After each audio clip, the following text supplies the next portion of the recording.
Robin, naglabas ng prangkang pahayag laban kay Angel Locsin.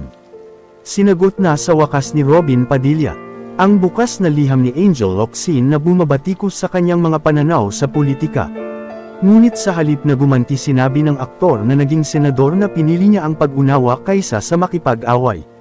Sa isang panayam sa Sunshine Media Network International, sinabi ni Padilla na nagpasya sila ng kanyang asawang si Mariel Padilla na huwag nang sumagot sa publiko dahil itinuturing nilang kaibigan si Locsin. Aniya, ang katotohanan sa aming mag-asawa noong nabalitaan namin yun, isa lang ang sinabi naming dalawa, baka may pinagdadaanan si Angel. Kami naman wala, so siguro intindihin na lang namin wag na kaming sumagot, wag na kaming magsalita.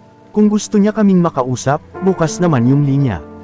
Tinugunan din ni Padilla ang pagbanggit ni Locsin sa kanyang nakaraang ugnayan sa ideolohiyang leftist. Kung saan nilinaw niya na bagamat naniniwala pa rin siya sa mga mithiin nito, naglalagay siya ng malinaw na linya sa pagitan ng pampulitikang paniniwala at armadong pakikibaka.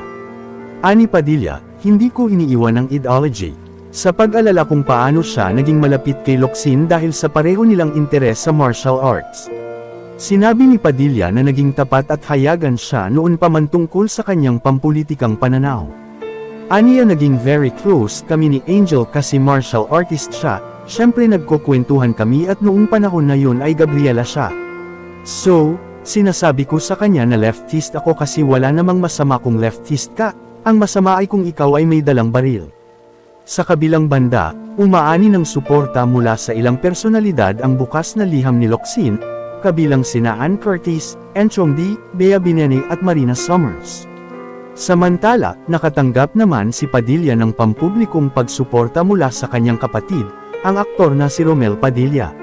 Sa kanyang liham, hinimok ni Locsin si Padilla na gamitin ang kanyang plataporma sa mas responsableng paraan. Na sinasabing dapat patawan ng mga pampublikong opisyal ng mas mataas na pamantayan dahil may bigat ang kanilang mga salita. Nagpahayag din siya ng pagkabigo sa tinawag niyang paulit-ulit nitong kontrobersyal na mga pahayag.